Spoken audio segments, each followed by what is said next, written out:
memuji, menyembah Tuhan, mendengarkan firman Tuhan. Sebelumnya mari kita sama-sama menyanyikan sebuah lagu Bapa, ku datang padamu.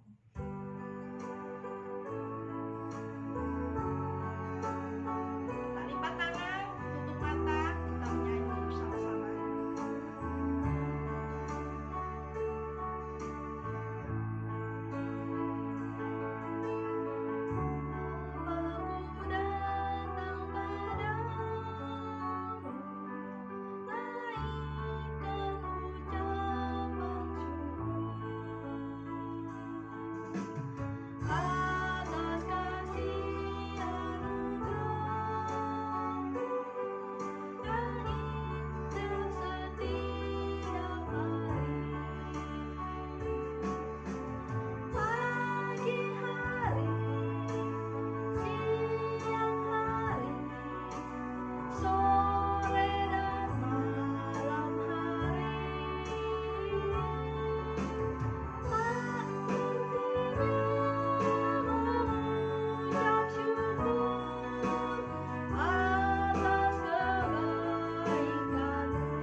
Sama-sama kita masuk dalam doa.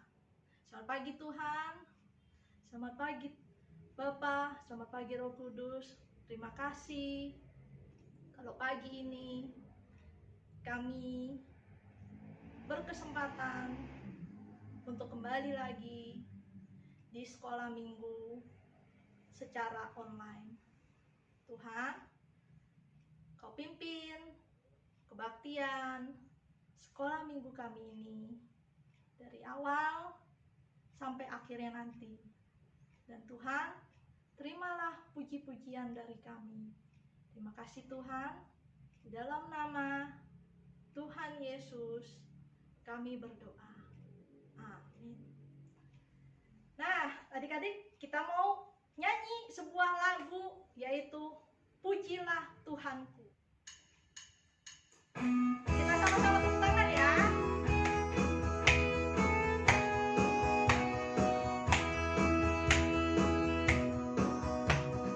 Pujilah Tuhanku,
ikuti also gerakannya ya. Kita sama-sama menggunakan gerakan.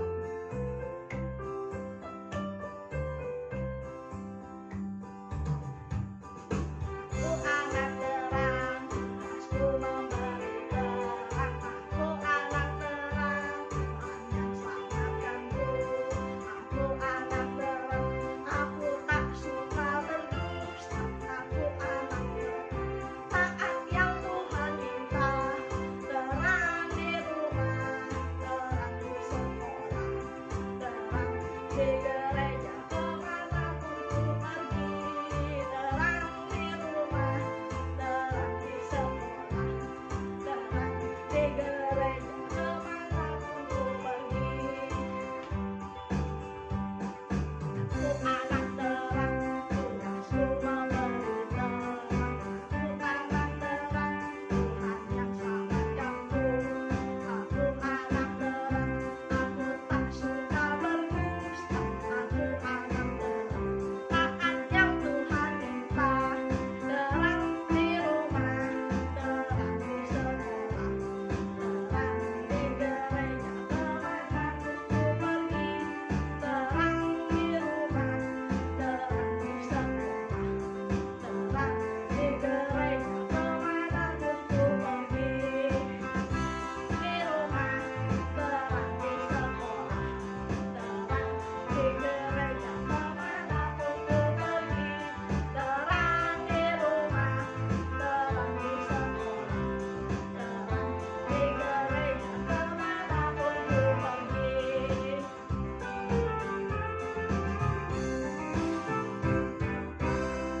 Oke, mari kita sama-sama siapkan hati kita. Kita mau mendengarkan firman Tuhan. Sebelumnya harus tanya nih, ada di dalam Alkitab Mazmur 1 ayat 3.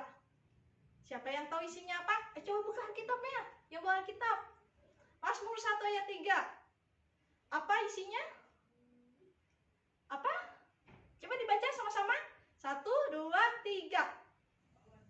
Ia seperti pohon yang ditanam di tepi aliran air, yang menghasilkan buahnya pada musimnya, dan yang tidak layu daunnya. Apa saja yang diperbuatnya berhasil. Kita mau menyanyikan sama-sama lagu ini. Kalau yang belum bisa, belajar sama-sama ya. Lagunya gampang kok.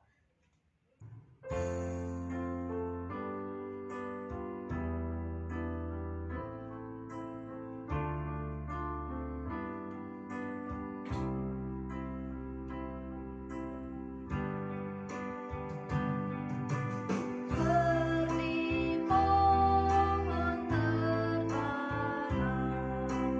di tepi sungainya, yang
Shalom, selamat pagi adik-adik yang dikasihi Tuhan. Kita bersyukur pagi hari ini kita boleh kembali datang kepada Tuhan. Kita mau dengarkan firman Tuhan lagi ya, sama-sama. Tapi sebelum itu, langsung ajak kita semua bersama-sama lipat tangan, tutup mata, kita berdoa kepada Tuhan. Bapa di surga, kami datang kepada Tuhan. Kami bersyukur kalau saat ini kami boleh sekali lagi mendengarkan firman Tuhan. Tuhan tolong setiap kami supaya kami boleh duduk tenang, mendengarkan, memperhatikan. Tuhan tolong juga Lause yang akan bercerita sehingga kami semua boleh sama-sama mengerti firman Tuhan, mengerti isi hati Tuhan. Terima kasih Bapa, di dalam nama Tuhan Yesus kami berdoa. Amin. Nah, adik-adik, sekarang diambil Alkitabnya, kita mau sama-sama membaca bagian firman Tuhan dari Yohanes pasal 11. Ayat yang pertama sampai dengan yang ke-44.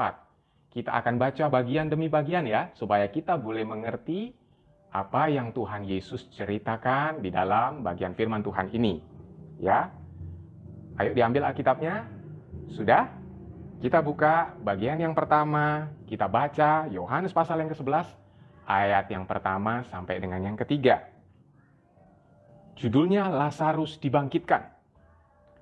Ada seorang yang sedang sakit, namanya Lazarus. Ia tinggal di Betania, kampung Maria dan adiknya Marta. Maria ialah perempuan yang pernah meminyaki kaki Tuhan dengan minyak, mur, dan menyekanya dengan rambutnya. Dan Lazarus yang sakit itu adalah saudaranya. Kedua perempuan itu mengirim kabar kepada Yesus, "Tuhan, dia yang engkau kasihi sakit." Nah, adik-adik, jadi ceritanya pada suatu hari ini terjadi berita yang menyedihkan. Karena apa? Karena tadi tiga bersaudara ini, yaitu Maria, Marta, dan Lazarus, salah satunya sakit keras, adik-adik. Yaitu siapa tadi? Betul sekali, yang bernama Lazarus.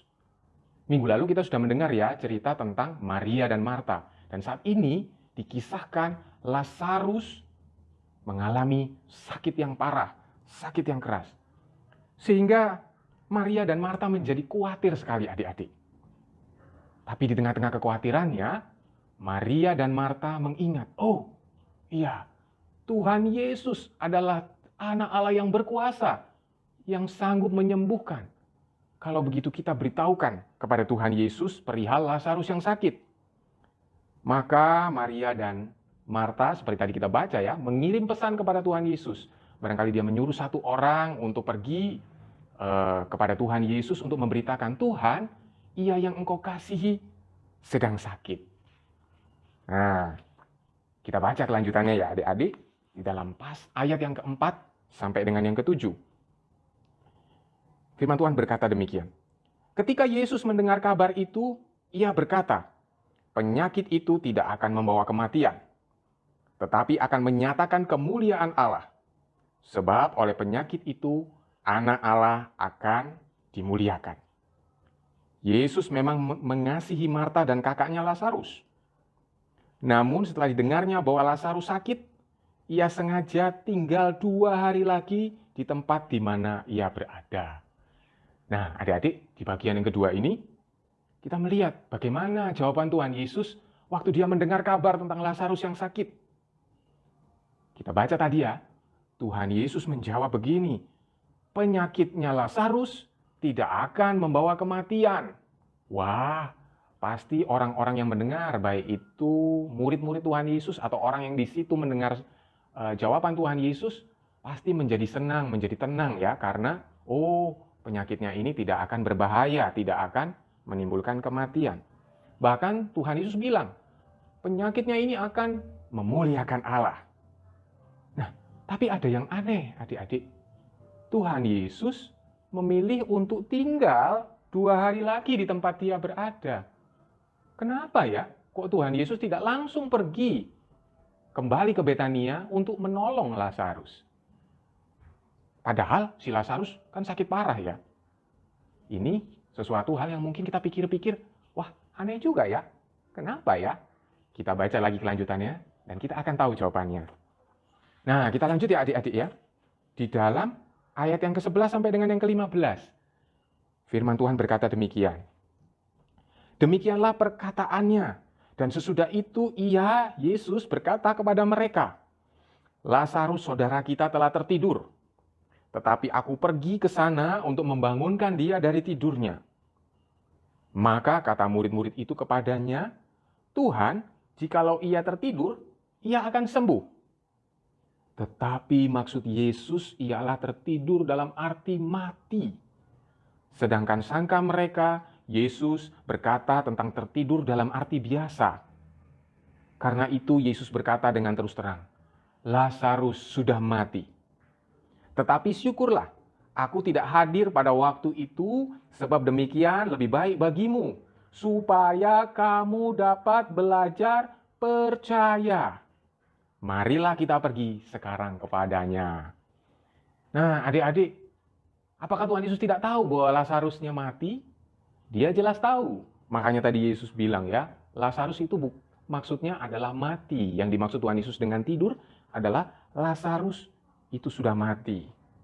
Ya, tetapi Tuhan Yesus tetap bilang gitu ya, bahwa kita ingat tadi ya, di bagian yang awal, Tuhan Yesus sudah bilang bahwa penyakit ini tidak akan membawa kematian. Jadi artinya apa adik-adik? Artinya bahwa Tuhan Yesus akan membangkitkan Lazarus meskipun Lazarus tadi sudah mati. Bahkan Tuhan Yesus bilang ya, tadi di ayat yang berikutnya Tuhan Yesus bilang, syukur aku tidak hadir pada waktu Lazarus meninggal. Supaya kamu, yaitu murid-muridnya, juga Maria dan Marta, bisa belajar untuk percaya kepada Tuhan. Oh, ternyata di situ jawabannya adik-adik. Kenapa Tuhan Yesus lebih memilih menunggu dulu, tidak kembali langsung ke Betania? Karena Tuhan Yesus mau mengajar murid-muridnya, mau mengajar juga Maria dan Marta untuk percaya kepada Tuhan. Kalau Tuhan Yesus sudah bilang bahwa penyakitnya itu tidak akan membawa kematian, maka Tuhan Yesus sanggup melakukan mujizat. Sekalipun kelihatannya pada waktu itu situasinya buruk sekali, yaitu Lazarus sudah mati. Itu yang dilakukan Tuhan Yesus, dan dia mau rupanya, Tuhan bermaksud supaya murid-muridnya dan juga Maria belajar percaya kepada Tuhan, percaya kepada apa yang sudah disampaikan oleh Tuhan sebelumnya. Yuk kita lanjut lagi, adik-adik. Di dalam ayat yang ke-17 sampai dengan yang ke-23. Di sini tertulis, maka ketika Yesus tiba, didapatinya Lazarus telah 4 hari berbaring di dalam kubur. Betania terletak dekat Yerusalem, kira-kira 2 mil jauhnya. Di situ banyak orang Yahudi telah datang kepada Marta dan Maria untuk menghibur mereka, berhubung dengan kematian saudaranya. Ketika Marta mendengar bahwa Yesus datang, ia pergi mendapatkannya. Tetapi Maria tinggal di rumah. Maka kata Marta kepada Yesus, Tuhan, sekiranya Engkau ada di sini, saudaraku pasti tidak mati. Tetapi sekarang pun aku tahu bahwa Allah akan memberikan kepadamu segala sesuatu yang Engkau minta kepadanya. Kata Yesus kepada Marta, saudaramu akan bangkit. Wah, jadi adik-adik, waktu Tuhan Yesus sampai ke Betania, belum sampai di tempatnya Marta dan Maria, Marta menyongsong Tuhan Yesus. Dan kita tahu tadi, Marta menangis dan dia berkata kepada Tuhan Yesus, Tuhan, sekiranya Engkau ada di sini, saudaraku tidak akan mati.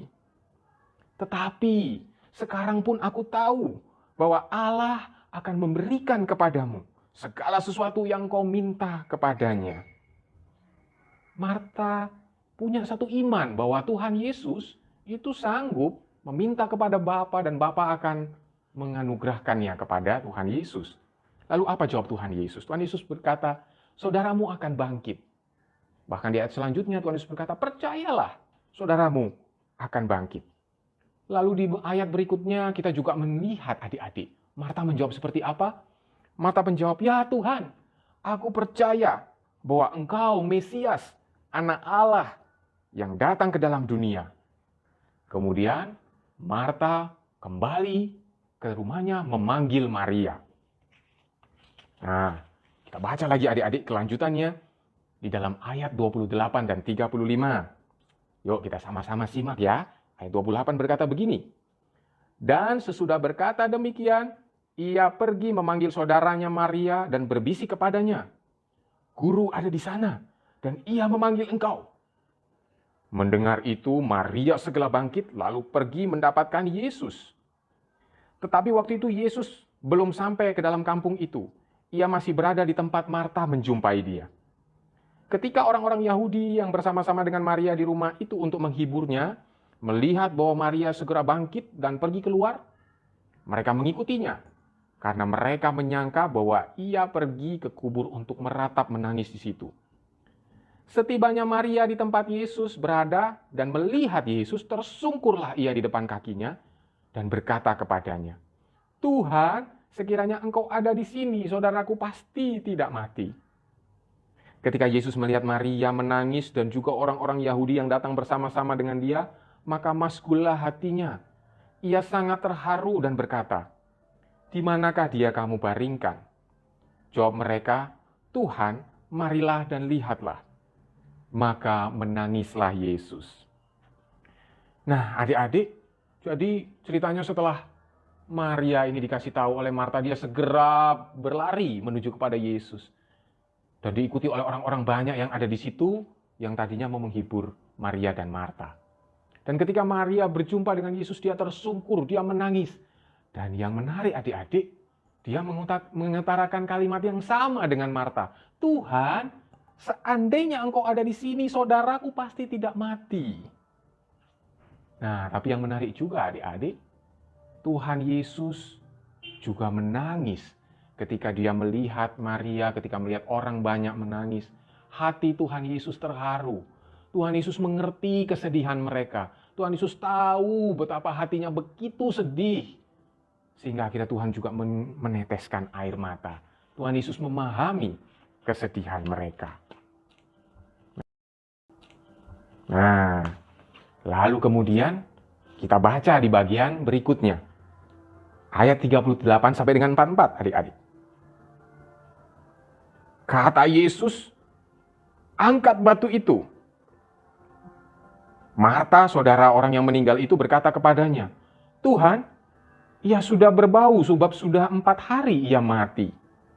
Jawab Yesus, "Bukankah sudah kukatakan kepadamu, jikalau engkau percaya, engkau akan melihat kemuliaan Allah."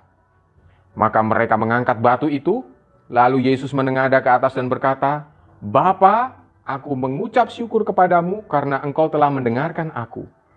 Aku tahu bahwa engkau selalu mendengarkan aku, tetapi oleh karena orang banyak yang berdiri di sini mengelilingi aku mengatakannya supaya mereka percaya bahwa engkaulah yang telah mengutus aku." Nah, ini penting ayat 43 adik-adik. Dan sesudah berkata demikian, berserulah ia dengan suara keras, "Lazarus, marilah keluar." Apa yang terjadi kemudian? Orang yang telah mati itu datang keluar, kaki dan tangannya masih terikat dengan kain kapan dan mukanya tertutup dengan kain peluh. Kata Yesus pada mereka, "Bukalah kain-kain itu dan biarkan ia pergi." Nah, jadi di situ adik-adik, Tuhan Yesus datang ke kubur Lazarus. Lalu kemudian Tuhan memerintahkan tadi ya, batunya diangkat. Angkat batu itu. Marta sempat tidak setuju adik-adik. "Jangan Tuhan, pasti sudah berbau, dia sudah 4 hari. Pasti sudah busuk. Sudah dikuburkan, sudah dimakamkan di situ." Tapi Tuhan Yesus bilang apa? Percaya. Karena kalau kamu percaya, engkau akan melihat kemuliaan Allah. Akhirnya mereka taat, batunya dibuka. Dan Tuhan Yesus memanggil Lazarus keluar. "Lazarus, bangkitlah." Maka Lazarus yang sudah mati itu keluar dan bangkit, adik-adik. Nah, sedemikian jauh ini cerita firman Tuhan yang sudah kita dengarkan adik-adik. Nah, apa yang bisa kita pelajari sama-sama dari firman Tuhan ini? Yang pertama adik-adik sekalian, kita tadi belajar bahwa Tuhan Yesus adalah sahabat yang baik bagi Maria, Marta, dan Lazarus. Kita tahu dari kisah sebelumnya ya, di minggu yang lalu, bahwa Tuhan Yesus pernah berkunjung ke rumah Maria dan Marta. Mereka punya hubungan yang dekat dan baik. Tuhan Yesus bersahabat dan Tuhan Yesus mengasihi Maria, Marta, dan Lazarus. Kemudian yang kedua, adik-adik, kita juga belajar ya dari awal bahwa Tuhan Yesus sudah berfirman, sudah menyatakan bahwa penyakitnya Lazarus tidak akan membawa kematian.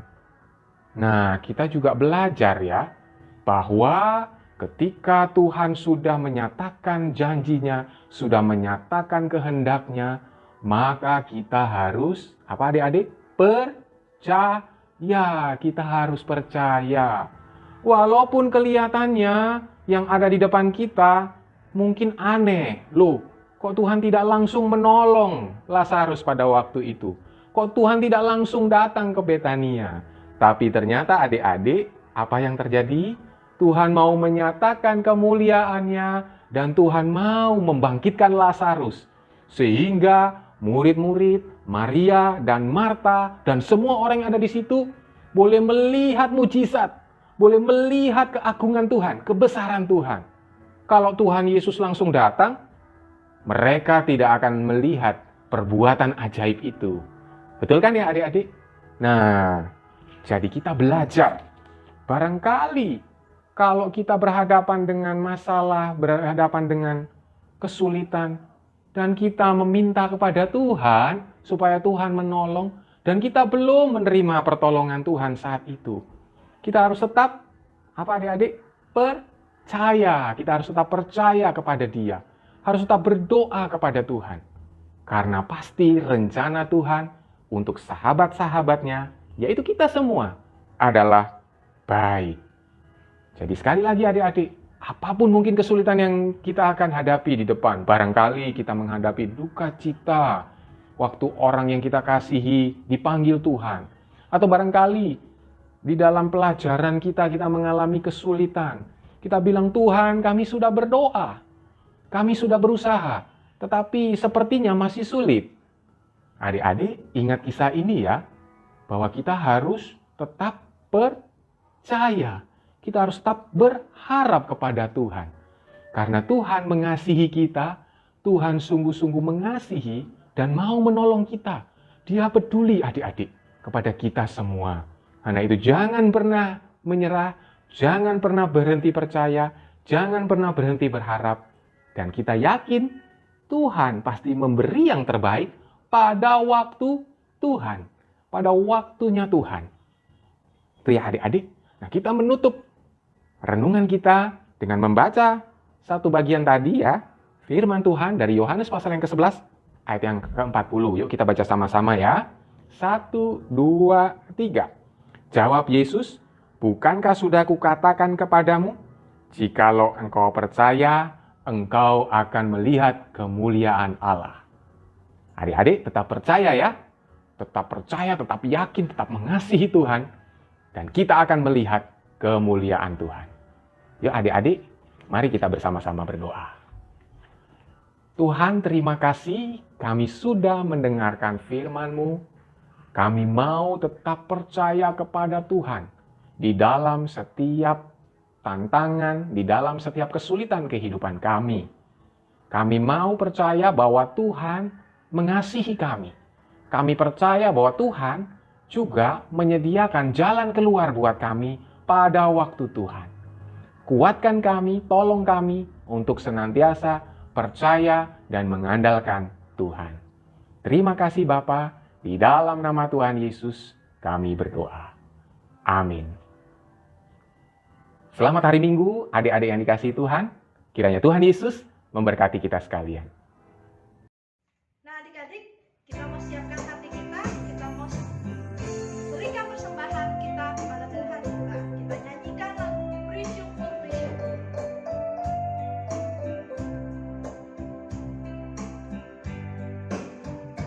Bersyukur, bersyukur, bersyukur, bersyukur, susah ataupun senang, bersyukur. Panjangkan doamu, sepenuh hatimu.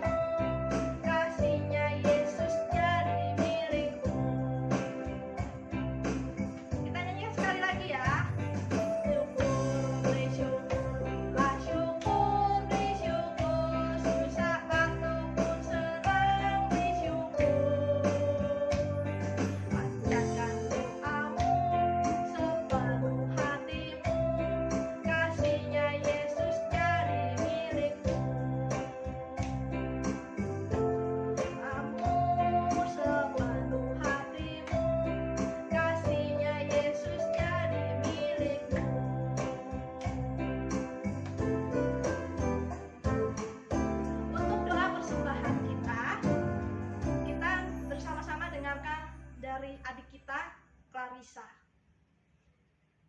Mari teman-teman lipat tangan dan tutup mata. Kita akan doa persembahan. Selamat pagi Tuhan Yesus. Pada hari ini kami sudah mendengarkan firman Tuhan.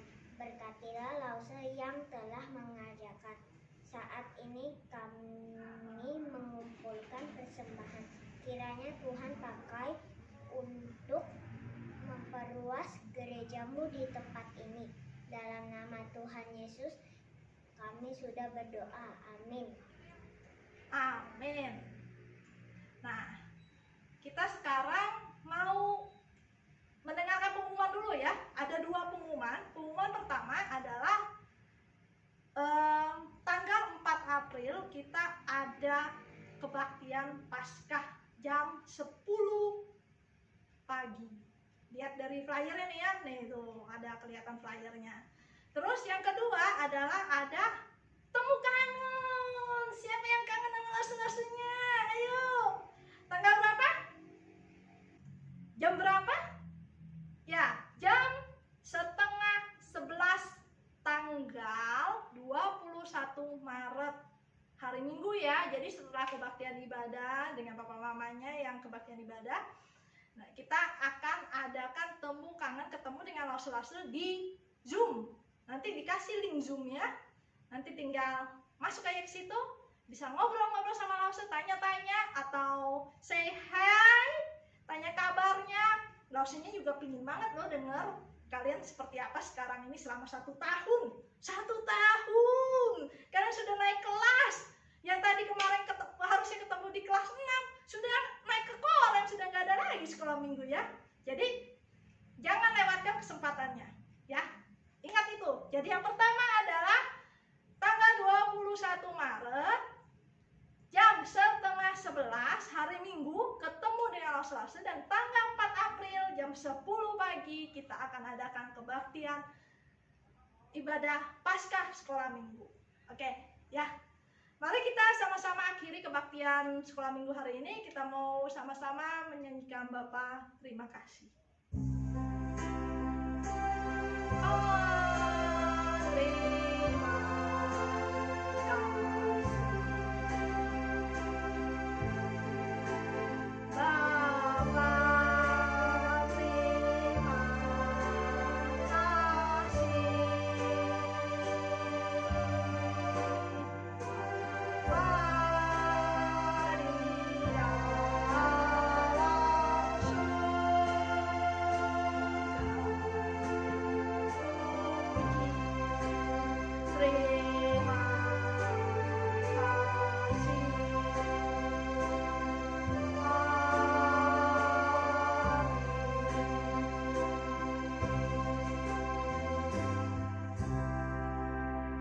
Terima kasih Tuhan untuk kebaktian sekolah minggu pada hari ini.